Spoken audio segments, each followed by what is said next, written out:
Bonjour à tous. Il a été ministre de l'Environnement, des Affaires étrangères et de l'Agriculture. Il a également été en son temps le plus jeune député de France. Depuis 2010, il est commissaire européen en charge du marché intérieur et des services. À ce titre, il est notamment chargé de mener des discussions sur l'union bancaire et sur la régulation financière. Bonjour Michel Barnier. Bonjour. L'Europe entière est sous le choc après les révélations du Spiegel sur l'affaire d'espionnage des institutions bruxelloises. Quelle est l'ambiance à la Commission depuis qu'on a appris cette nouvelle ? Nous pensons que si ces faits sont exacts, ils sont très graves, surtout entre amis et alliés. Donc nous attendons de nos amis et alliés américains des explications très claires, très précises, très rapides dans les jours qui viennent, et nous les attendons maintenant de manière extrêmement exigeante. Et au moment où on se parle, vous disposez d'ores et déjà d'éléments concrets qui permettent de valider ou pas les allégations du Spiegel ? Non, je n'ai pas, en ce qui me concerne, comme membre de la commission d'informations précises. Ma collègue Madame Ashton a précisément fait cette demande au nom de la Commission européenne, officiellement, d'avoir des explications claires et rapides des Américains, et nous les attendons. Et d'après ce qu'on sent, ce qu'on sait, c'est une affaire qui remonterait à 2004, 2005, ou est-ce que ça continue encore aujourd'hui ? Est-ce que les services de Bruxelles sont espionnés aujourd'hui encore par Washington ? Écoutez, évidemment à Bruxelles, qui est un lieu de pouvoir et d'influence, on intéresse beaucoup de gens. Probablement pas seulement les Américains, mais je ne peux pas répondre à cette question précisément. Ce que je sais en revanche, c'est qu'il y a des leçons à tirer de cette affaire, et notamment si les faits sont vérifiés. Il faut se méfier d'une sorte de double naïveté, hein. La naïveté qui consisterait à croire que nous sommes dans un monde idyllique, sans espionnage, ce n'est pas vrai. Et la deuxième naïveté, c'est de croire qu'on peut se défendre tout seul, chacun chez soi, chacun pour soi. L'Europe a besoin de s'organiser, elle a besoin de préserver les outils de son indépendance et de sa souveraineté. Qu'est-ce que nous faisons avec Galiléo? Qu'est-ce que nous faisons avec les télécommunications? Nous essayons de préserver ou de construire. Il faudra aller plus loin en matière de sécurité, de défense, de préservation des technologies clés pour garder notre souveraineté. Alors si les faits étaient avérés, on attend une réponse forte de la Commission. Quelle pourrait être cette réponse ? La Commission ne sera pas toute seule à décider. C'est une question qui sera suffisamment grave à ce moment-là pour être soumise au gouvernement de l'Union européenne. On le voit bien, certains commencent à réclamer l'interruption des négociations commerciales entre l'Europe et les États-Unis. Il faut aller jusque-là ? Les négociations commerciales n'ont pas commencé, donc je ne peux pas vous dire.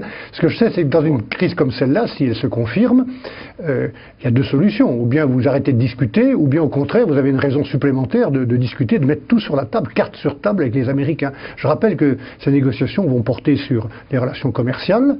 14% de nos échanges sont vers les États-Unis et avec les États-Unis, sur les investissements aussi, sur la régulation financière notamment. Donc c'est beaucoup de sujets. Et donc est-ce qu'on a intérêt à arrêter de discuter ou au contraire est-ce qu'on a des raisons de discuter de tout et du reste de manière extrêmement claire, carte sur table?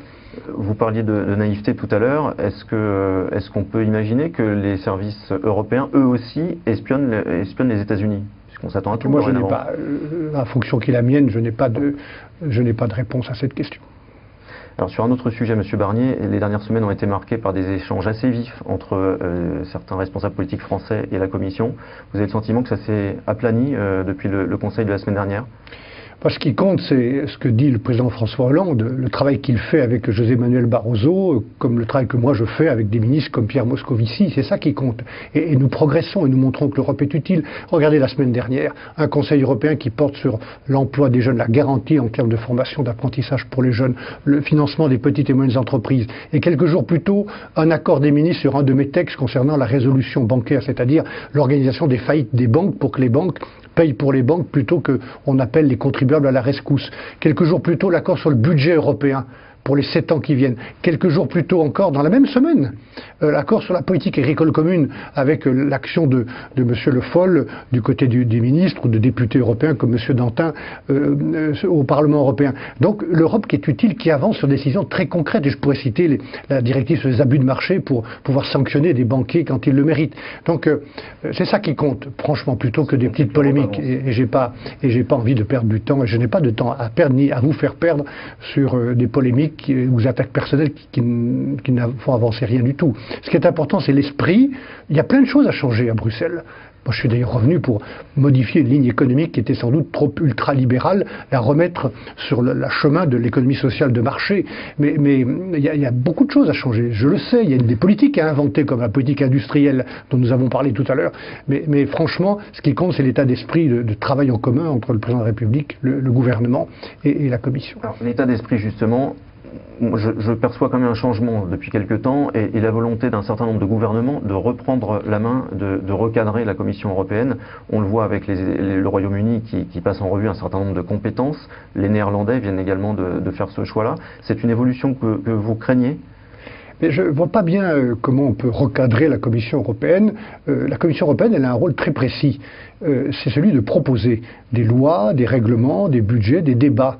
Nous faisons ce travail et en même temps nous sommes dans les nouveaux traités sur le budget européen, sur la zone euro, chargés de surveiller, ce qui n'est pas toujours facile, et parfois même ingrat. Nous faisons ce travail, mais après, qu'est-ce qui décide ? C'est pas nous qui décidons. Ce sont les gouvernements d'un côté, le Parlement européen de l'autre. C'est ce qui s'est passé ce week-end au Conseil européen sur les fameuses recommandations pays par pays pour le budget ou pour les réformes dont les pays ont besoin. Nous disons les choses, il faut bien que quelqu'un les dise, même si c'est pas toujours agréable. Après, ce sont les gouvernements et le Parlement européen qui décident, franchement. Et le président de la Commission lui-même a ouvert la porte la semaine dernière dans une interview aux Échos en disant que peut-être que le prix à payer d'une intégration plus poussée dans certains domaines monétaires et budgétaires, c'est peut-être de se retirer dans d'autres champs de compétences, comme la politique sociale, la justice par exemple, ce que réclame le Royaume-Uni. Je ne crois pas que M. Barroso ait dit cela à propos de la politique sociale. Moi, je pense au contraire qu'il faut bâtir un socle social et fiscal nouveau dans le cadre de cette intégration. Mais probablement, si c'est ça qu'il a dit, il a raison, comme les Anglais veulent y réfléchir, et d'ailleurs nous aussi, il y a probablement des sujets sur lesquels on pourrait être moins présent à Bruxelles, laisser davantage de place à la subsidiarité, laisser davantage de place à l'action nationale, voire régionale, probablement, et cet examen-là, il est utile, toujours. Sur les champs qui nécessitent d'avancer ensemble. Voilà, je pense que l'Europe, elle est utile quand on fait au niveau européen ce qu'on peut pas faire ou qu'on fait moins bien au niveau national. Et c'est vrai clairement pour la gestion de la zone euro, ça devrait être vrai aussi pour la politique étrangère ou la défense ou la politique industrielle. Moi je rêve d'une nouvelle audace européenne pour bâtir une politique industrielle du XXIe siècle sur les technologies clés dont on gardait la maîtrise. Sinon l'Europe, qu'est-ce qu'elle a comme destin? Celle d'être sous-traitante des Américains sur le plan économique ou des Chinois, sous influence des Américains ou des Chinois et perdre sa souveraineté. Moi, je veux que l'Europe reste souveraine. Merci beaucoup, Michel Bernier. Merci à bientôt.